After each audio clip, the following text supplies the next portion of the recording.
जी, बिस्मिल्लाहिर्रहमानिर्रहीम। अस्सलाम वालेकुम फ्रेंड्स, हम आपको वेलकम करते हैं अपने YouTube channel Lukman English academy के अंदर। सो फ्रेंड्स, आज की वीडियो के अंदर हम बात करेंगे एएसएफ यानी एयरपोर्ट सिक्योरिटी फोर्सेस के अंदर आप लोगों के किस तरह के क्वेश्चंस आते हैं, आपने उनकी तैयारी करनी है तो किस तरह से करनी है और इसका जो टेस्ट सिलेबस है वो क्या होगा। ये वीडियो दोनों एएसआई और कॉर्पोरल दोनों के लिए है। और एक गुड न्यूज़ है आपके लिए कि हमने ऑनलाइन जो टेस्ट प्रिपरेशन है मेल और फीमेल की वो हमने स्टार्ट कर दी हुई है, जिसके अंदर मेल और फीमेल के सेपरेट ग्रुप बने हुए हैं। तो जिसके अंदर मैडम जो है वो इंग्लिश टीचिंग आपको करवा रही हैं, जितने भी आपके टेस्ट हैं, जो भी आपकी फाइल्स हैं, जो टेस्ट के पॉइंट ऑफ व्यू से चीज़ें इंपॉर्टेंट है वो करवाती हैं। और इसके साथ इस्लामियात और उर्दू भी करवा रही हैं। बाकी जो सिलेबस है वो मैं करवा रहा हूँ। तो इस वीडियो के अंदर हम बात करेंगे कि आपके मैथ, जीके, इस्लामियात, ये पार्ट वन है, इसमें किस तरह के आप लोगों के क्वेश्चन आते हैं। तो वीडियो को ये आपने गौर फाइल है से देखना है। रेशोज़ के हवाले से। रेशोज़ का मतलब होता है निस्बत। दो चीज़ों के दरमियान या चार चीज़ों के दरमियान क्या निस्बत होगी वो हमारी रेशो कहलाती है। ठीक है। तो सबसे पहले तो हम इसके कुछ रूल्स हैं, हम उनको पढ़ लेते हैं कि जी इनके रूल्स क्या हैं। देखिए, रूल नंबर वन ये है कि हमारे पास अगर इस तरह से दो या चार वैल्यूज़ मौजूद हों जिनका ताल्लुक ए निस्बत बी बराबर या यहाँ पे तनासब का एक लिंक आ जाता है बाज़ औक़ात, तो सी निस्बत डी हो, तो हम इनको क्या कर सकते हैं कि हम ये कर सकते हैं कि जो हमारा यानी जो दरमियान वाली दोनों वैल्यूज़ होंगी उनको आपस में हम मल्टीप्लाई कर देंगे और जो साइडों वाली दोनों वैल्यूज़ होंगी उनको भी हम मल्टीप्लाई कर देंगे। यानी जो हमारा रूल होगा वो ये होगा कि पहली और आखिरी को मल्टीप्लाई करेंगे और जो सेंटर वाली दोनों हैं इनको हम मल्टीप्लाई करेंगे। ठीक है, ये भी समझ आ गई। अच्छा, रूल नंबर टू ये है कि अगर हमारे पास कोई भी वैल्यू वो रेशो के अंदर है तो उसको हम बटे में लिख सकते हैं। ठीक है, आपको अगर पेपर में इस तरह का कोई क्वेश्चन आ जाता है तो आपने ज़हन में रखना है कि ये भी एक ही चीज़ है। ठीक है। अच्छा, उसके बाद कंपाउंड रेशो होती है, यानी अगर तीन या तीन से ज़ायद अगर आ जाए आपके रेशो आपके पास तो वो कंपाउंड रेशो होती है। ठीक है। जैसे आप यहाँ पे देखें, ए निस्बत बी है, फिर सी निस्बत डी है, फिर ई निस्बत एफ़ है।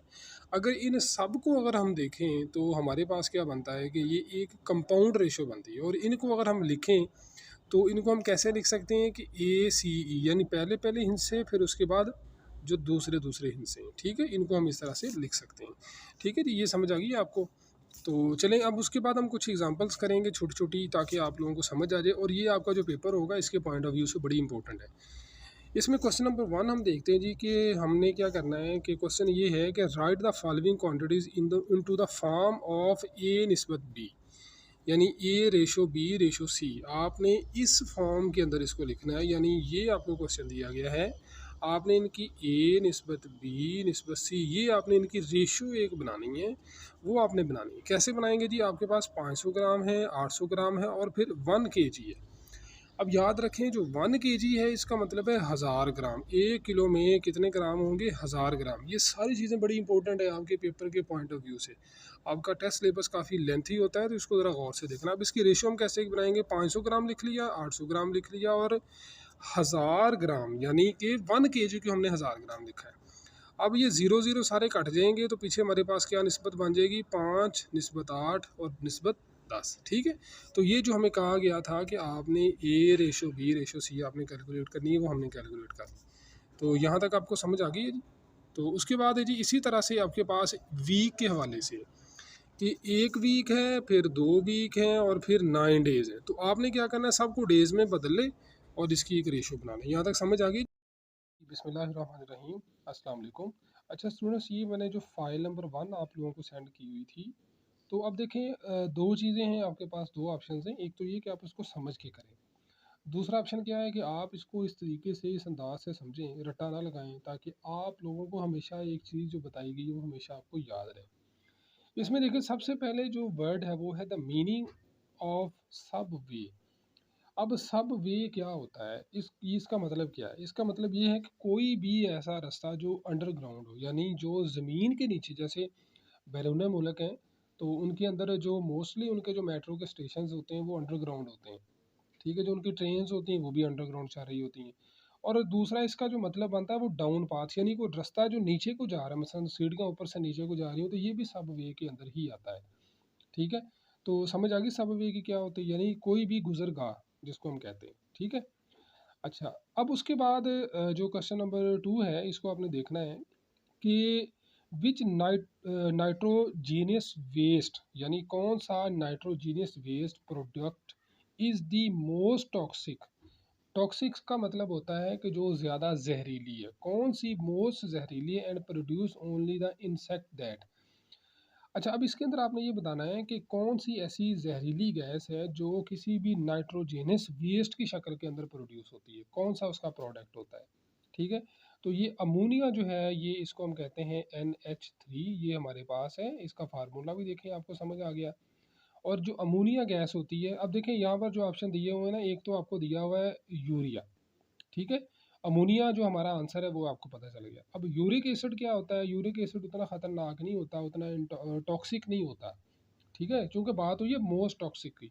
जो ज़्यादा टॉक्सिक, जो ज़्यादा जहरीला है, टॉक्सिक का मतलब होता है जहरीला। तो जो अमोनिया गैस होती है NH3, ये सबसे ज़्यादा टॉक्सिक है, ठीक है। और ख़ास तौर पर उनके अंदर जो नाइट्रोजीनियस जो वेस्ट प्रोडक्ट होते हैं उनके अंदर, ठीक है। ये समझ आ गई आपको इसकी एक्सप्लेनेशन की क्या चीज़ है ये। अच्छा, उसके बाद है जी कि अब हम बात करते हैं जी इंजील की। अब इंजील देखें, जो किताबें जो है ना वो आपको पता है जो आसमान से उतरी हैं, सबसे पहले तो कुरान करीम की बात हम करते हैं, फिर तौरात है, फिर इंजील है, फिर ज़बूर है, ठीक है। ये चार किताबें हैं जो अल्लाह ताला ने जो है ना वो उतारी हैं। अब कौन कौन से मतलब जो पैगंबर है उनके ऊपर, नबी करीम सल्लल्लाहु अलैहि वसल्लम के ऊपर आपको पता है कुरान करीम उतरी है, ठीक है। अब जो इंजील की हमने बात की, तो इंजील जो है ये हज़रत ईसा अलैहिस्सलाम के ऊपर जो है ना वो नाज़िल हुई है, ठीक है। अब इसको याद रखने का तरीका क्या है कि इसमें भी, इंजील में भी आई आ रहा है और हज़रत ईसा में भी आई आ रहा है, ठीक है ना। तो इस तरह से इसको याद रखने का तरीका है। अब आगे बात ज़बूर की, जो ज़बूर है वो हज़रत दाऊद अलैहिस्सलाम के ऊपर है, ठीक है जी।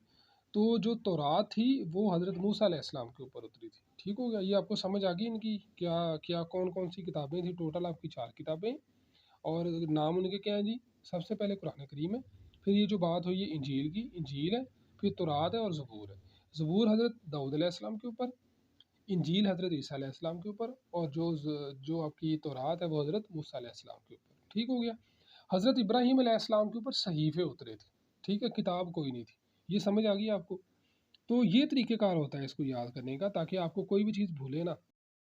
अच्छा, उसके बाद हम आ जाते हैं जी अगले क्वेश्चन की तरफ कि हाउ मैनी मुस्लिम फाट। अब देखें, आपको स्टेटमेंट को समझना सबसे इंपॉर्टेंट चीज़ होती है। हाउ मैनी मुस्लिम फाट, कितने मुसलमान लड़े इन द बैटल ऑफ बदर। अब देखिए, जंग जो सबसे पहले हुई थी वो थी बदर, ठीक है। ये मेरे ख्याल 2 हिजरी के अंदर हुई थी। तो इसके अंदर जितने सहाबा इकराम जो लड़े थे वो 313 थे, ठीक है। अब अगला सवाल क्या है जी कि काफिर का, जो कुफार का जो लश्कर था वो तकरीबन 1000 था, ठीक है। तो ये समझ आ गई कि जो पहली जंग लड़ी गई थी, जो पहला गजवा लड़ा गया था वो था गजवा बदर, ठीक है। और इसमें 313 थे। ये आपने दोनों चीज़ें ज़हन में रखनी है। अच्छा, अब उसके बाद हम बात करते हैं जी कि the largest island in the world, सबसे बड़ा जो जजीरा है वो कौन सा है, ठीक है।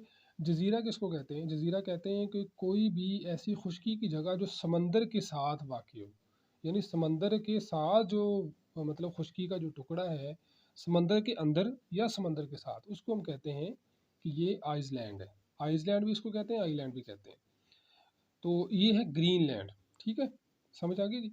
तो सबसे बड़ा जो जजीरा है वो आपका ग्रीनलैंड है। ये भी क्लियर हो गया। अच्छा, अब उसके बाद जी एक और चीज़ जो यहाँ इस क्वेश्चन के अंदर, दो चीज़ें आपको जहन में समझने में मिलेंगी। एक तो ये कि सुल्तान महमूद गजनवी जो था, उन्होंने अटैक किया था बर सगीर के ऊपर, ठीक है। वो कितने अटैक किए थे, 17 अटैक किए थे। और कब किए थे ये, यानी उन्होंने जब 17वां जो अपना अटैक किया था उन्होंने, तो वो 1027 ईस्वी जो था उसके अंदर, यानी जो हम बात करते हैं ना 1945, सन 1945 या सन 1947, तो इस सन 1027 के अंदर इन्होंने अटैक किया था, 17वां अटैक किया था, ठीक है। तो ये चीज़ें आपको जहन में रखनी है कि कितने टोटल अटैक, 17 अटैक किए थे। और आखिरी जो अटैक था, जो 17वां अटैक था, वो उन्होंने 1027 के अंदर उन्होंने किया था, ठीक हो गया। हाँ जी, अब ये क्वेश्चन जो है ना वो बहुत ज़्यादा है और तकरीबन मेरा ख़्याल है कि जितनी भी आप लोग पोस्ट के लिए अप्लाई करेंगे तो ये चीज़ें चूँकि हर किसी के अंदर सेम होती हैं, अगर आप एक दफ़ा इनको याद कर लें तो सारी उम्र आपके काम आती हैं। जब पाकिस्तान बना था ना तो सबसे पहले पाकिस्तान की आज़ादी को जिसने तस्लीम किया था ना वो ईरान था, ठीक है? Which country first recognise, recognise का मतलब जिसने माना, तस्लीम किया। आफ्टर इट्स इंडिपेंडेंस, पाकिस्तान को सबसे पहले किसने इसकी आज़ादी के बाद तस्लीम किया था, तो ये ईरान था। ठीक है जी, समझ आ गई इसकी भी। ओके जी। अब अगला जो क्वेश्चन है ये बड़ा ही इंपॉर्टेंट है और ये है कि आपका कौन सा ऐसा मुल्क है जिसके साथ लॉन्गेस्ट बॉर्डर है। हमारा सबसे बड़ा जो बॉर्डर है वो किसके साथ है, वो है अफगानिस्तान। और इसके साथ जो बॉर्डर है उसको हम क्या कहते हैं, इसको हम कहते हैं ड्यूरेंट लाइन। ठीक है, ये आपने ज़हन में रखना है, ये 2700 कुछ किलोमीटर बनती है और ड्यूरल लाइन इसको हम कहते हैं। ये भी समझ आ गई आपको। और सबसे छोटा जो बॉर्डर है वो हमारा ईरान के साथ है या चाइना के साथ है। ठीक हो गया। ओके, ये समझ आ गई। इंडिया के साथ सबसे बड़ा बॉर्डर नहीं है। ये चीज़ें आपको समझने की ज़रूरत है।